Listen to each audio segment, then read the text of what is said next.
या मतलब।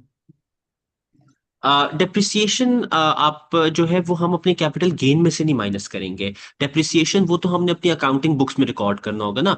Capital gain से हम क्या माइनस करेंगे, उसकी कॉस्ट माइनस करेंगे, जो उसकी हमने खरीदने वाली जो कॉस्ट होगी ना वो आपने माइनस कर रहे होंगे। ठीक है, अगेन डेप्रिसिएशन आपका रेवेन्यू एक्सपेंडिचर होता है, कैपिटल एक्सपेंडिचर नहीं होगा। तो डेप्रिसिएशन हम यहाँ पर इंक्लूड नहीं करेंगे। ठीक है। एंड सेकंड, तीसरी बात इसमें, डेप्रिसिएशन जो है वो टैक्स पर्पस के लिए इंक्लूड नहीं की जाती, उसके लिए कैपिटल अलाउंसेस इंक्लूड किए जाते हैं। ठीक है, डेप्रिसिएशन एचएमआरसी डेप्रिसिएशन नहीं मानती, वो कहती है डेप्रिसिएशन एक एस्टिमेट होता है, हम उसको कंसिडर नहीं करेंगे। उसकी जगह आप कैपिटल अलाउंसेस माइनस करते हो, वो मैं आपको बताऊंगा, अभी अभी हमने वो नहीं पढ़ा। ठीक है। Yes sir. चलो, अब हम आगे फर्दर जो है इसमें बात करते हैं।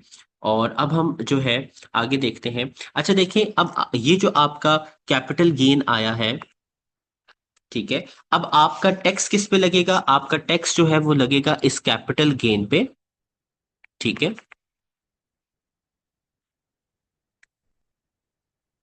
अब क्योंकि ये कैपिटल गेन जो है इस पर मैंने वर्किंग करनी है या इस पर मैंने टैक्स चार्ज करना है, तो फॉर टैक्स पर्पस आप इस कैपिटल गेन को क्या नाम दे दोगे? आप इस कैपिटल गेन को चार्जेबल गेन नाम दे दोगे। ठीक है। अगर इस गेन पर टैक्स चार्ज होगा तभी ये चार्जेबल गेन कंसिडर होगा। अदरवाइज अगर आप किसी एग्जेम्प्ट एसेट का गेन फाइंड कर रहे हो तो उस पर टैक्स चार्ज नहीं होगा, तो वो चार्जेबल गेन कंसिडर नहीं होगा। अब फॉर इंस्टेंस देखो, इस क्वेश्चन में आपका कैपिटल गेन आया था 11,150। ठीक है। आपने अब एक बात याद रखनी है कि जब जो भी आपका चार्जेबल गेन होगा, इस चार्जेबल गेन से आपने एक अमाउंट माइनस करनी है हमेशा। लेस करोगे एनुअल एग्जेम्पशन अमाउंट। ठीक है। जैसे आपको ये बताया गया था कि आपने अपनी नेट इनकम से पर्सनल अलाउंस माइनस करना है, दैट इज 12,570 फॉर इंडिविजुअल्स। आपने इंडिविजुअल के चार्जेबल गेन में से एनुअल एग्जेम्पशन अमाउंट 3,000 की जो है वो माइनस करनी है। एनुअल एग्जेम्पशन अमाउंट कितने की होगी? 3,000 की होगी। और जब आप एक चार्जेबल गेन से 3,000 की एनुअल एग्जेम्पशन अमाउंट माइनस कर दोगे तो आपका क्या आ जाएगा? आपका आ जाएगा टैक्सेबल गेन। तो इसमें से माइनस करें तो ये आपका आ जाता है, ये कितना बनेगा? 8,550। और ये आपका क्या बनेगा? ये आपका टैक्सेबल गेन बनेगा। टैक्सेबल गेन का क्या मतलब है कि इस गेन पर अब आपने टैक्स लगाना है। मैं दोबारा बताऊंगा कि आपका जो भी चार्जेबल गेन, अगर आपका एक गेन आया और उस पर चार्ज और उस पर कैपिटल गेन टैक्स एप्लीकेबल होता है तो वो कन्वर्ट हो जाएगा चार्जेबल गेन में। आपने चार्जेबल गेन से एक अमाउंट माइनस करनी होगी इंडिविजुअल के लिए। याद रखना, एक बात और बता रहा हूं कि ये जो annual exempt amount, sorry exemption amount होती है ना, ये सिर्फ इंडिविजुअल के कैप चार्जेबल गेन्स के लिए होती है। ठीक है। ये कंपनीज को अवेलेबल नहीं होती, हम आगे भी इस पे बात करेंगे। आपने ये याद रखना है कि ये जो चार्जेबल गेन से आपने 3,000 की अमाउंट माइनस की, ये हमेशा 3,000 होती है, ये कभी भी कम या ज्यादा नहीं होती। ठीक है। तो ये जो 3,000 की अमाउंट है, ये आपने जो है वो माइनस कर देनी है किस में से? अपने जो चार्जेबल गेन आया है। और आंसर आपका जो आएगा that is your taxable gain. ठीक है। तो एक बात दोबारा बता रहा हूं कि जो भी आपका चार्जेबल गेन आएगा उसमें से एनुअल एग्जेम्पशन अमाउंट आप माइनस कर दोगे तो आपका क्या आएगा? आपका टैक्सेबल गेन जो है वो आ जाएगा। ठीक है। अब आपने ये बात याद रखनी है कि इस पर, अब ये मैंने आपको बता दिया ये टैक्सेबल गेन है, इस पर कौन से वाला टैक्स लगेगा? तो अब आपने ये बात समझनी है। नंबर वन, इफ आपकी जो इनकम है, कौन सी वाली इनकम? आपकी जो आप पीछे वाली इनकम पढ़ चुके हो, net saving income, dividend income. अगर आपकी इनकम जो है वो आपकी बेसिक बैंड रेट में है, अगर आपकी पुरानी इनकम, जो पिछली सारी इनकम्स आपने पढ़ी हैं, वो अगर बेसिक बैंड रेट में है, तो फिर आपका जो सीजीटी रेट चार्ज होगा वो क्या होगा? वो आपका बेसिकली जो है वो 10% चार्ज किया जाएगा। आपने वो इनकम्स यहां इंक्लूड नहीं करनी और ना ही सीजीटी को वहां पर इंक्लूड करना है। करना अलग अलग कंप्यूटेशन है, पर इंटर रिलेटेड कैसे हैं कि आपने ये देखना है कि अगर आपकी वो जो पुरानी इनकम्स थी, बेसिक इनकम टैक्स कंप्यूटेशन आपने सारा पढ़ा है, अगर वो बेसिक बैंड रेट में है तो उसकी वजह से आपका जो सीजीटी का रेट लगेगा ना इस टैक्सेबल गेन पे, वो कौन सा होगा, 10% होगा। और अगर आपकी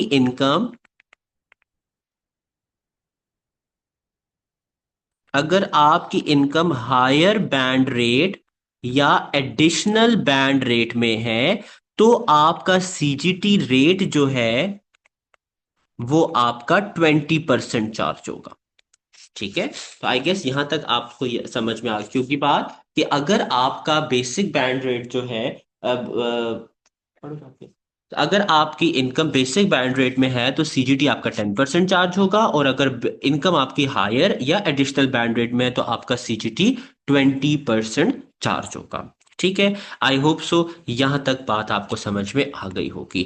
10% एंड 20% बड़े ही आसान से आपके जो है वो रेट्स आपको दिए हुए हैं। लेकिन हम ये अज्यूम करते हैं, लेट्स से कि आप क्या कर रहे हो, आपका जो चार्जेबल डिस्पोजल है, अगर आपका जो चार्जेबल डिस्पोजल है वो किसका है, वो एक रेजिडेंशियल प्रॉपर्टी का है। ठीक है, अगर आप एक रेजिडेंशियल प्रॉपर्टी जो है वो सेल कर रहे हो तो उस पर जो आने वाला आपका टैक्सेबल गेन होगा, वो आप उस पर कौन से आपके रेट्स लगेंगे, उस पर आपका एक रेट लगेगा सीजीटी 18%। अगर आपकी इनकम बेसिक बैंड रेट में है, और आपका सीजीटी जो है वो लगेगा 28% अगर आपकी इनकम हायर बैंड रेट या एडिशनल 20 बैंड रेट में है। ठीक है, 24% सॉरी, 24% है। क्या 24% है? ये जो हायर ओ जी बैंड जी रेट जी, जो। अच्छा सॉरी सॉरी सॉरी जी, ये आपका 24%, सॉरी मैं 28 लिख दिया, 24%, जी बिल्कुल 24% है। ठीक है, अच्छा याद आपने क्या रखना है, आपने ये बात याद रखनी है, कोई भी चार्जेबल गेन है, ठीक है, सॉरी टैक्सेबल गेन, कोई भी आपका टैक्सेबल गेम है एक्सेप्ट द रेजिडेंशियल प्रॉपर्टी, उस पर सीजीटी 10% लगेगा अगर बेसिक बैंड रेट में आपकी इनकम है, और 20% लगेगा अगर हायर बैंड रेट या एडिशनल बैंड रेट में है। और अगर आपका जो टैक्सेबल गेन है वो किसी रेजिडेंशियल प्रॉपर्टी की वजह से आ रहा है, तो फिर आपने बेसिक बैंड रेट में अगर आपकी इनकम है तो उस रेजिडेंशियल प्रॉपर्टी वाले टैक्सेबल गेन पर 18% लगेगा, अदरवाइज उस पर 24% जो है वो चार्जेबल कंसिडर किया जाएगा। आई होप सो यहां तक आपको बात समझ में आ गई होगी। अब मैं इसकी एक एग्जांपल हम यहां पर करते हैं और थोड़ा सा देखते हैं कि कैसे आपके जो है वो गेन्स जो है वो होंगे। तो हम जरा इसको सॉल्व कर लेते हैं। अच्छा, चले अब देखें, चले जी, अब इसको जरा देखें क्वेश्चन को। तो क्वेश्चन आपके पास है, मो has taxable income of 25,000 pound, उसकी टैक्सेबल इनकम कितनी है, 25,000 पाउंड है। ठीक है, इसका क्या मतलब है, इसका मतलब है मैं यहाँ पर एक्स्ट्रा वर्किंग, मैं यहाँ पर रफ वर्किंग कर रहा हूँ। ठीक है, आपके ये क्वेश्चन का हिस्सा नहीं है लेकिन जस्ट समझाने के लिए आपको कि देखो 25,000 जो है वो लेस है किससे, सॉरी 37,700 से, तो आपका बेसिक बैंड रेट में आ जाएगी। ठीक हो क्या? He made personal pension contribution of 2,000 net per month. Uh, he made personal contribution of 2,000 pounds net per month during 2024. उसने कितनी पर मंथ की है, 2,000 की है जो कि नेट है। तो टू बी वेरी ऑनेस्ट इसका वैसे खैर हमने इतना कुछ खास यहाँ पर करना है नहीं। ये चलिए मैं आपको बता देता हूँ। क्योंकि अब आपको पता है कि इसने पर्सनल पेंशन कंट्रीब्यूशन की है 2,000 की, तो देखो वो नेट है ना 2,000, तो आप क्या फाइंड करोगे, आप उसका ग्रॉस फाइंड करो। तो जरा मुझे ग्रॉस फाइंड करके बताएं कितना आ जाएगा 2,000 का 100 डिवाइडेड बाय 80%, कितना आएगा? सर 2500। 2500, ठीक है, यानी ग्रॉस उसका कितना आ गया, 2500 आ गया, और ये उसकी क्या है, ये उसकी पर मंथ है। ठीक है, तो इसको आप मल्टीप्लाई करोगे 12 से, तो ये कितना बन जाएगा,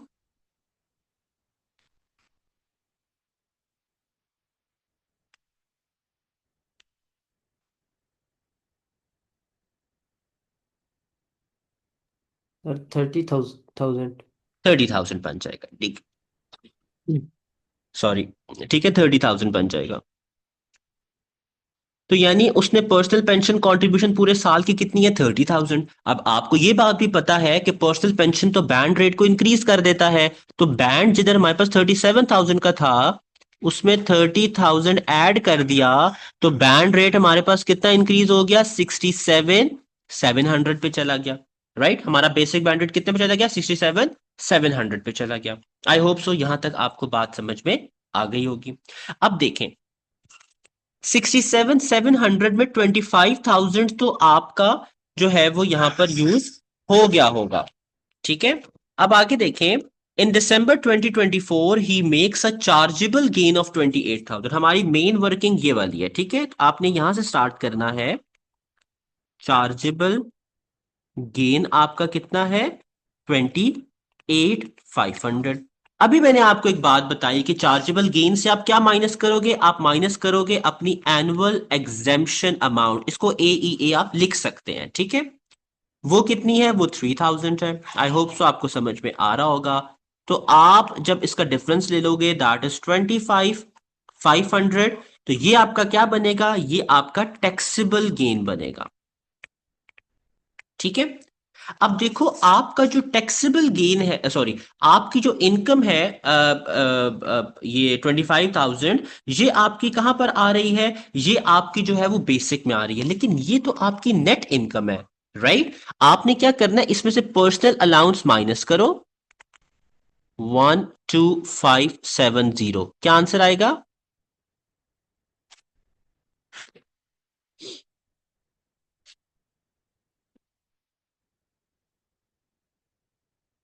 आंसर बताइएगा। 25,000 में से 12,570 माइनस करें,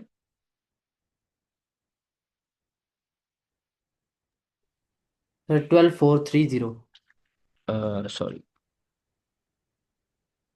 12 four four three three zero zero यानी ये आपकी क्या है, ये आपकी टैक्सेबल इनकम होगी। ठीक है,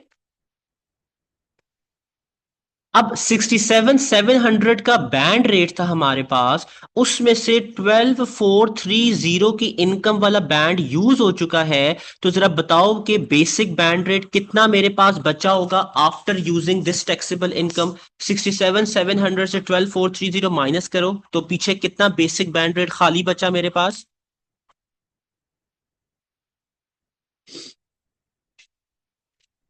सर 55,270। 55,270। इसका क्या मतलब है, ये मैं क्यों आपको बता रहा हूं, आपने ये बात याद रखनी है। इसका मतलब है कि 55,270 तक का जो मेरे पास टैक्सेबल गेन होगा, वो मैं बेसिक पे जो है वो चार्ज करूंगा। लेट से मेरे पास टैक्सेबल गेन होता 70,000 का, तो 70,000 में से इतना गेन मेरे पास 10% पे टैक्स होता, बाकी 20% पे टैक्स हो जाता। ठीक है, तो आपने ये बात भी इसमें याद रखनी है, इसीलिए मैंने आपको ये सारी वर्किंग जो है वो करवाई है। आपने ये बात याद रखनी है कि आपकी यहां पर भी आपकी बैंड लिमिट्स जो है वो क्या होंगी, बैंड लिमिट्स आपकी यूज की जाएंगी। ठीक है, आई होप सो यहां तक आपको बात समझ में आ गई होगी। तो अब देखो, क्योंकि आपका जो टैक्स, सॉरी मैंने यहां गेन नहीं लिखा, आपका जो टैक्सेबल गेन है वो तो है ही 25,500 का, यानी वो सारे का सारा इसी में आ जाएगा। तो आप, और ये हम कोई रेजिडेंशियल प्रॉपर्टी भी सेल नहीं कर रहे, तो आप 25,500 पर सिंपल 10% लगाओ, और वो कितना बनेगा, 2550। ये आपका CGT पेएबल कंसिडर हो जाएगा। ठीक है, मुझे बस एक सेकंड है, मैं बस ये अपना इंटरनेट कनेक्शन चेंज कर लूं, जस्ट जस्ट 1 मिनट। अच्छा, चले, आई होप सो आपको मेरी आवाज क्लियर आ रही होगी। ठीक है, तो मैं आपको क्या बताया, नंबर वन, अब इस क्वेश्चन को करवाने का मकसद क्या था कि आपको ये आइडिया हो जाए कि बैंड रेट कैसे यूज करना है। सबसे पहले बैंड रेट कौन यूज करेगा? आपकी वो नॉर्मल वाली इनकम जिसमें नॉन सेविंग सबसे पहले, देन सेविंग, देन डिविडेंड। ठीक है, वो बैंड रेट यूज हो गया। आपने ये हिस्सा निकालना है, अच्छा उस बैंड रेट में कितना रिमेनिंग है, जिससे मैंने अभी आपको बेसिक बैंड रेट का बताया। ठीक है, जब आप ये हिस्सा निकाल लोगे फिर आपने इस बेसिक बैंड रेट में अपना टैक्सेबल गेन एडजस्ट करना है। लेट्स से जैसे मैं आपको बताया, अगर मेरे पास 70,000 का टैक्सेबल गेन होता, उसमें से 55,270 पर 10% लगता, बाकी जो रिमेनिंग था उस पर 20% लग रहा होता। अगर रेजिडेंशियल प्रॉपर्टी होती तो बेसिक वाले पे 18% एंड दूसरे पे 24% मेरा लग रहा होता। ठीक है, आई होप सो यहां तक आपको बात समझ में आ गई होगी। अगर यहां तक कोई सवाल है तो प्लीज पूछ लें, नहीं तो हम आगे मूव करते हैं।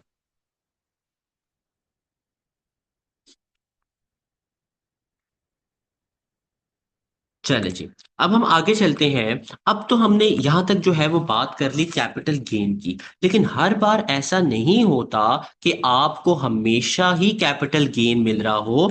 कभी कभी आपको कैपिटल लॉसेस का भी सामना करना पड़ता है।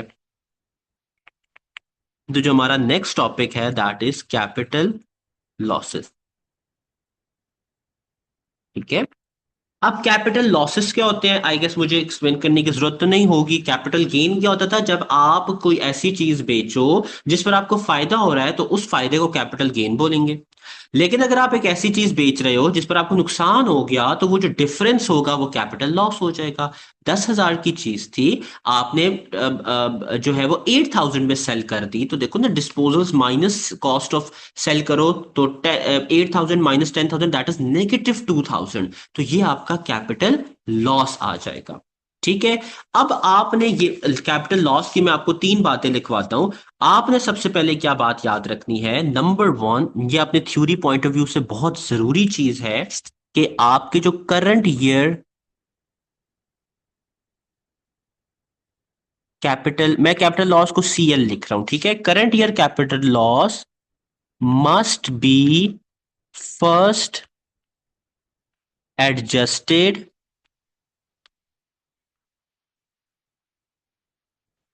Against, sorry,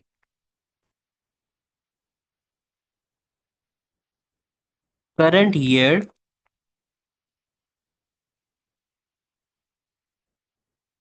capital gains, sorry.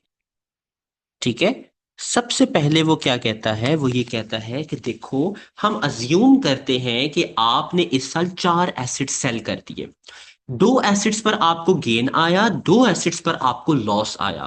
क्योंकि वो करंट ईयर गेन था और करंट ईयर लॉस था तो उनको आपने नेट ऑफ करना होगा। मैं आपको बड़ी बेसिक एग्जांपल देता हूं। देखो फॉर इंस्टेंस, आपका जो कैपिटल गेन 1 था वो आया 5,000 का, आपका गेन 2 आया 3,000 का, नेट गेन कितना हो गया, सॉरी टोटल गेन कितना हो गया 8,000 का। ठीक है, आपको लॉस 1 आया 2,000 का और आपको लॉस 2 आया 3,000 का, वो भी इसी साल था ना, तो ये कितना बन गया 5,000। ये कैपिटल गेन है, ये कैपिटल लॉस है, दोनों को नेट करो वो कितना बन जाएगा, नेट कैपिटल गेन आपका बनेगा 5,000। इस 5,000 ये आपका क्या कंसिडर होगा, ये आपका चार्जेबल गेन कंसिडर होगा। इस चार्जेबल गेन से आपने 3,000 की एनुअल एग्जाम्पशन माइनस करनी होगी, तो पीछे जो 2,000 बच जाएगा वो आपका टैक्सेबल गेन कंसिडर होगा।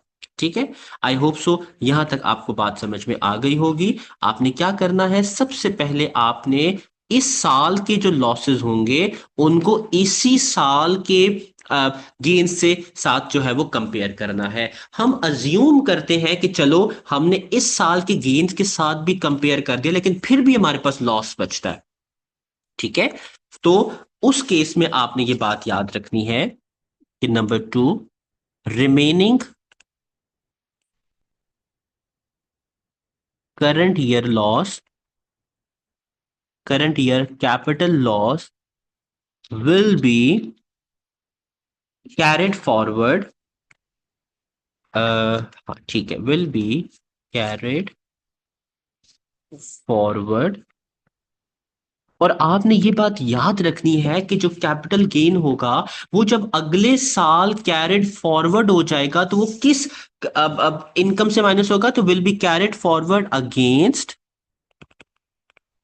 Future capital gains only. ठीक है, जैसे मैंने आपको प्रॉपर्टी इनकम का, आपको याद होगा प्रॉपर्टी इनकम जब हम पढ़ रहे थे, तो प्रॉपर्टी इनकम में मैंने आपको बताया था कि जो प्रॉपर्टी लॉसेस होते हैं वो आपके जो है प्रॉपर्टी इनकम से आप माइनस करोगे। इसी तरीके से जो आपका इस साल का करंट ईयर लॉस होगा, कैपिटल लॉस सॉरी, वो आपका जब आगे कैरी फॉरवर्ड हो जाएगा, अगले सालों में चला जाएगा, तो वो अगले सालों की कैपिटल गेन से ही माइनस कर दिया जाएगा, वो टोटल इनकम से माइनस नहीं होगा। ठीक है, आई होप सो यहां तक बात आपको समझ में आ गई होगी। अब आखिरी जो दो बातें हैं रिगार्डिंग दी कैपिटल लॉसेस, वो आपने याद रखनी है कि आपके नंबर 3 पॉइंट आप याद रखें, जो आपके करंट कैपिटल लॉसेस होते हैं। करंट कैपिटल लॉसेस का मतलब है करंट ईयर के कैपिटल लॉसेस। ठीक है, आपके जो करंट कैपिटल लॉसेस होते हैं उनको आप डिडक्ट करते हो, सॉरी, उनको आपने जो है वो डिडक्ट करना होता है, डिडक्टेड, उनको आपने जो है वो डिडक्ट करना, current capital losses deducted before B before annual exemption amount. ठीक है, इस साल के जो करंट कैपिटल लॉसेस होंगे उनको आपने एनुअल एग्जेम्पशन अमाउंट से पहले डिडक्ट करना होगा। और इसी तरीके से आपके नंबर 4 पॉइंट पे याद रखें, जो आपके ब्रॉड फॉरवर्ड जो होते हैं, ब्रॉड फॉरवर्ड का क्या मतलब है, जो पिछले साल के होते हैं। ठीक है, ब्रॉड फॉरवर्ड, ये 4 पॉइंट्स अपने पास लिख दें, कैपिटल लॉसेस, उनको आप डिडक्ट कब करते हो, deducted after annual exemption amount. ये बहुत इंपॉर्टेंट पॉइंट है, क्यों? क्योंकि जब आप कैपिटल गेन कंप्यूट करते हो और आपको क्वेश्चन इस तरह का आ जाता है 10 मार्क्स का, तो उसमें आप जिस तरफ प्लेस, यानी जिस जगह आप कैपिटल लॉसेस प्लेस करते हो उसके नंबर होते हैं। अगर आपने करंट ईयर कैपिटल लॉस जो है वो आफ्टर एनुअल एग्जेम्पशन माइनस किया, आपके नंबर डिडक्ट हो जाएंगे। And brought forward capital loss पहले माइनस कर दिया एनुअल एग्जेम्पशन, तब भी आपके नंबर डिडक्ट हो जाएंगे। ठीक है, तो ये पोजीशन इनकी बहुत इंपॉर्टेंट है। करंट ईयर कैपिटल लॉसेस जो हैं वो आपके एनुअल एग्जेम्पशन अमाउंट से पहले डिडक्ट होते हैं, और आपके जो ब्रॉड फॉरवर्ड कैपिटल लॉसेस होते हैं वो आपके एनुअल एग्जेम्पशन अमाउंट के बाद डिडक्ट होते हैं। ठीक है, इसकी मैं आपको एक एग्जांपल करवाता हूं ताकि आपको जो है वो ये बात समझ में आ जाए। उससे पहले आप जरा इसका प्रोफॉर्मा अपने पास समझ लें, ताकि प्रोफॉर्मा भी जो है ना आपको याद आ जाए। यहां मैं, बल्कि यहीं पर मैं ना इसके इस साइड पर प्रोफॉर्मा जो है वो मैं लिख देता हूं। अब देखो, फॉर इंस्टेंस आपका जो है वो आया, यहां पर हम लिखते हैं कैपिटल गेन, यहां पर मैं नाम दे देता हूं प्रोफॉर्मा। ठीक है, आपके जो कैपिटल गेन थे, अभी कौन से कैपिटल गेन है, ये 24-25 यानी इस साल का कैपिटल गेन है। ठीक है, इसमें से आपने क्या माइनस करना होगा, जैसे मैंने आपको भी थोड़ी देर पहले एग्जांपल दी, आपने कैपिटल लॉसेस माइनस करने होंगे। और कौन से वाले कैपिटल लॉसेस, इसी साल के कैपिटल लॉसेस। तो आपका क्या आ जाएगा, आपका नेट कैपिटल गेन्स जो है वो आ जाएंगे। ठीक है, आई होप सो यहां तक बात आपको समझ में आ गई, नेट कैपिटल गेन। ठीक है, ये आपने यहां पर लिख दिया। अब ये जो आपके नेट कैपिटल गेन आए हैं, इसमें से अब देखो ना, हमने एनुअल एग्जेम्पशन अमाउंट अभी तक माइनस नहीं की, तो करंट ईयर लॉस आपका एनुअल एग्जेम्पशन से पहले माइनस होगा। फिर इसमें से आप लेस करो क्या, एनुअल एग्जेम्पशन अमाउंट, वो कितने की होगी, वो तो हमेशा 3000 की ही होती है। ठीक है, तो वो आपने माइनस कर दी, और फिर एनुअल एग्जेम्पशन अमाउंट माइनस करने के बाद आपने ब्रॉड फॉरवर्ड कैपिटल लॉस जो है वो आप यहां से माइनस करो, और जो रिमेनिंग आपके पास बचेगा वो आपका टैक्सेबल गेन आपका बच जाएगा। ठीक है, हाँ, अगर ये अगेन टैक्सेबल लॉस आ रहा है, लॉस का क्या मतलब है कि लेट्स से अगेन आपको नुकसान हो रहा है, तो फिर वो टैक्सेबल लॉस नहीं होगा, वो आपका कैपिटल लॉस कंसिडर होगा जो कैरिड फॉरवर्ड हो जाएगा। ठीक है, तो टैक्सेबल गेन आपका तब आएगा जब आपके गेन्स जो है वो ज्यादा होंगे। हम इसका एक क्वेश्चन सॉल्व करते हैं और फिर देखते हैं कि हमें ये चीज समझ में आई है या नहीं आई हुई। तो मैं यहाँ पर क्वेश्चन एक पेस्ट कर देता हूँ। अच्छा, एक मिनट।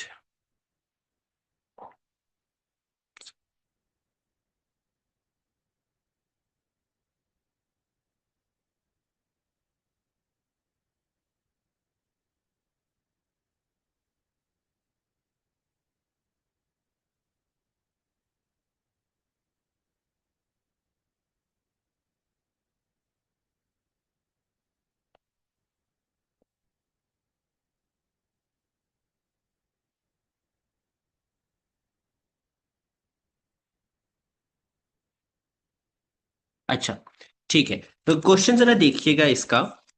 कहता है कि Z sold and investment property on 1 July 2024 for 650,000। उसने प्रॉपर्टी कितने की बेची? उसने प्रॉपर्टी बेची 650,000 की। तो हम डायरेक्ट, अब आपने ध्यान से देखना है कि मैं कैसे इसको सॉल्व कर रहा हूं। सबसे पहले आपने यहां लिख दिया डिस्पोजल प्रोसीड। मैं शॉर्ट फॉर्म लिख रहा हूं, आपने पूरी फॉर्म्स लिखनी है। डिस्पोजल प्रोसीड कितने की आ जाएगी?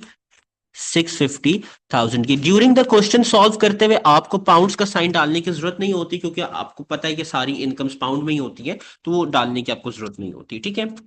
She had acquired the building for 80,000 in June 2003 and had extended it at a cost of 30,000 in June 2008।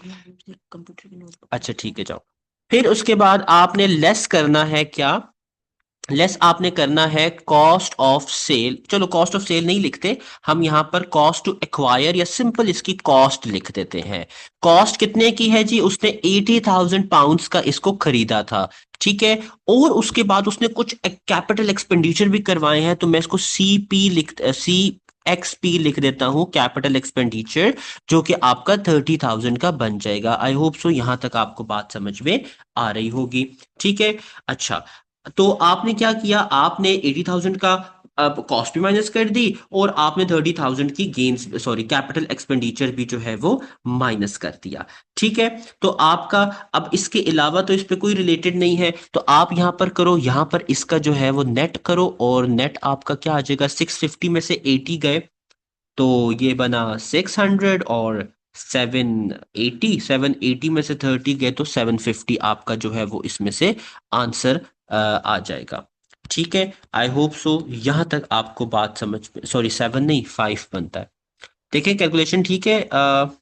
ये कितना बनता है? ये 110 बनेगा ना? नहीं, 540 बनेगा आपका, सॉरी माय बैड।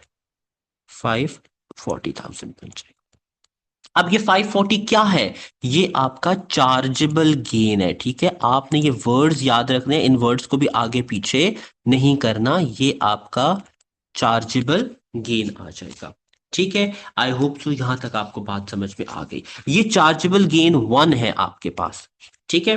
अच्छा, अब आगे देखो, Z also disposed of a painting on 1 September 2024 for 20,000। उसने पेंटिंग भी एक वो की है, तो मैं उसका डिस्पोजल थोड़ा यहां पर जो है वो कर देता हूं। अगेन डिस्पोजल प्रोसीड, आपने हर डिस्पोजल अलग अलग कैलकुलेट करना है। ठीक है, तो ये कितने का था? 20,000 का डिस्पोजल था। 1% ऑक्शनर फी थी, और 35,000 का उसने खरीदा था। अच्छा, ठीक है, डिस्पोजल प्रोसीड उसके कितने हो गए? 20,000।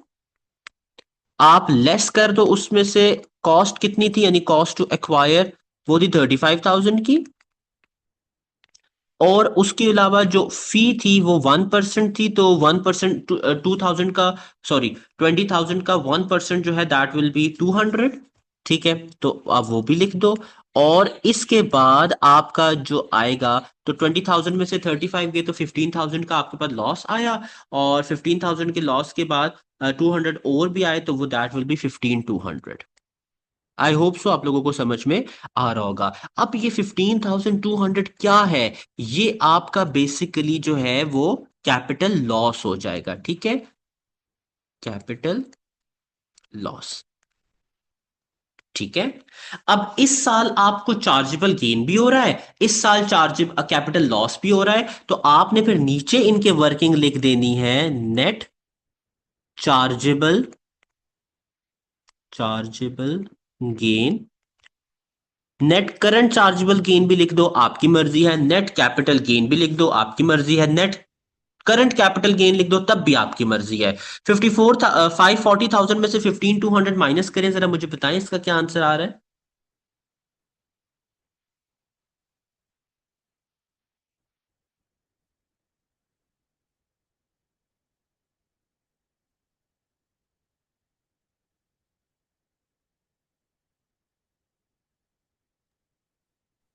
सर 524800।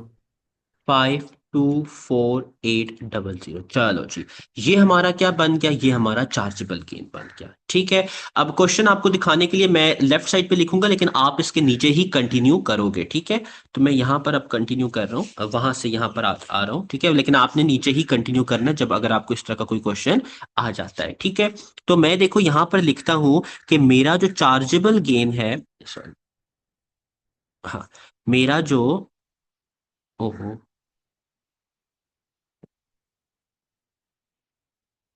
ठीक है, मेरा जो चार्जेबल, हाँ,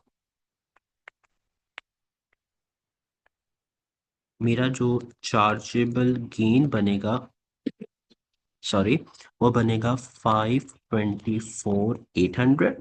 ठीक है। चार्जेबल गेन में से हमेशा क्या माइनस होगा, आपने लेस करना है क्या, आपने लेस करनी है एनुअल एग्जेम्पशन अमाउंट। वो कितने की है, वो है 3,000 की। तो माइनस कर दो, क्या आंसर आ जाएगा, 24 में से 3,000 की तो 521 आ गया। 521,800 बन गया। अब आपको ये पता है कि एनुअल एग्जाम्पशन अमाउंट, देखो हमने इस साल का लॉस एनुअल एग्जाम्पशन से पहले माइनस किया, जो मैंने आपको ऊपर बात बताई थी। अब 521,800 जो आया, इसमें से हम क्या माइनस करेंगे, इसमें हम माइनस कर देंगे जो आपके ब्रॉड फॉरवर्ड लॉसेस थे। तो आप यहां लिखो, less brought forward capital losses. ठीक है। और वो कितने के आए हैं जी, वो कहता है कि 16,000 के कैपिटल लॉसेस आपके आए हैं। तो 16,000 आप यहां पर लिखो, और फिर इसके बाद आप मुझे जल्दी से कैलकुलेट करके बताओ कि मेरा जो टैक्सेबल गेन है वो कितना आएगा।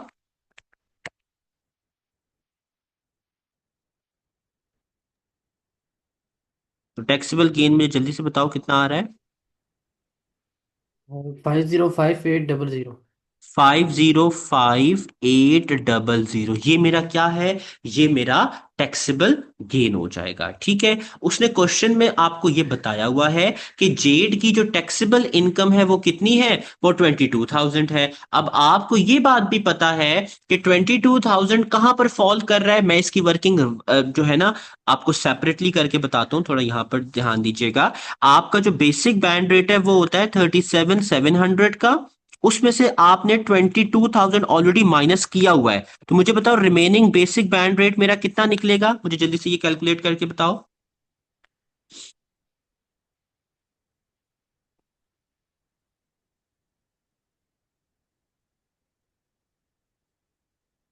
सर 15700। 15,700, यानी 15,700 जो आउट ऑफ 505, जो मेरा 15,700 है उस पर मैं 10% लगाऊंगा, क्योंकि ये रेजिडेंशियल प्रॉपर्टी नहीं थी, इन्वेस्टमेंट प्रॉपर्टी थी। ठीक है। और 505,800 में से 15,700 माइनस करो, पीछे क्या बचता है।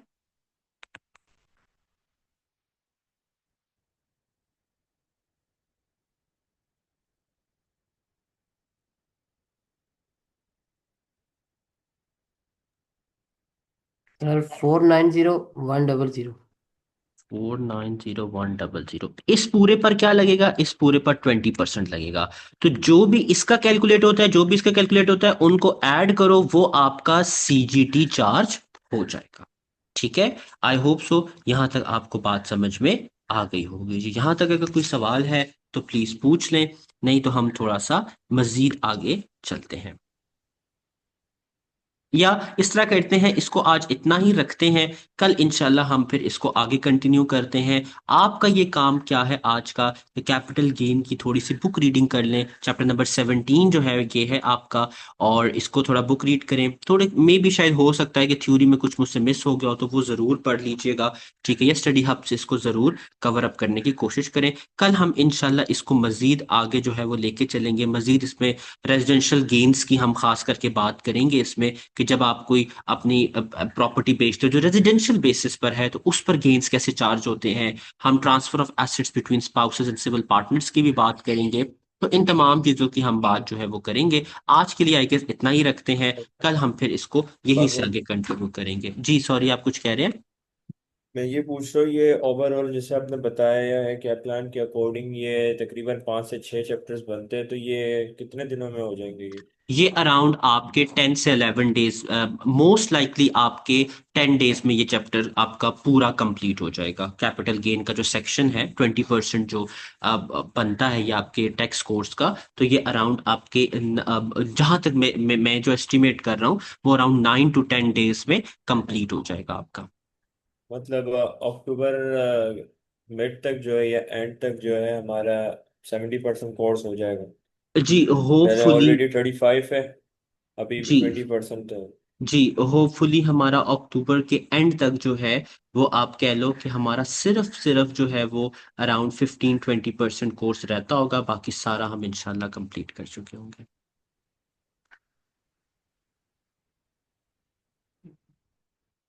ठीक है, चलें, आप कोशिश कीजिएगा इसको जरूर आज पढ़ें, कवर अप करें, बहुत इंपॉर्टेंट है और बहुत लेंथी है। लेंथी से मुराद कि इसमें बहुत ज्यादा छोटी छोटी चीजें आएंगी, ठीक है। तो रोजाना का करेंगे तो ही आपको ये अच्छा आएगा। और मैं सॉरी आपको चैप्टर के सॉरी लेक्चर के स्टार्ट में बताना आपको ये भूल गया ये बात, कि आपने आपका जो टैक्स का, आप किधर गया, हाँ, आपका जो टैक्स का एग्जाम होता है उसमें जो आपका 1 MTQ जो है आपका, यूं आप कह लो कि एक MTQ जो है वो आपका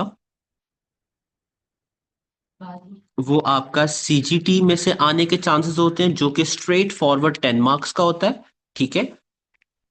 अ, और इसके अलावा आपका जो है, इसके अलावा सेक्शन सी में एक 10 मार्क का क्वेश्चन होता है, तो सेक्शन सी में आपका CGT से वो 10 मार्क्स का क्वेश्चन जो है वो भी आ सकता है। यानी 10 मार्क्स का MTQ आने के चांसेस है, चलो अगर MTQ ना आया तो फिर 10 मार्क्स का सेक्शन सी में इसके क्वेश्चन आने के चांसेस होते हैं।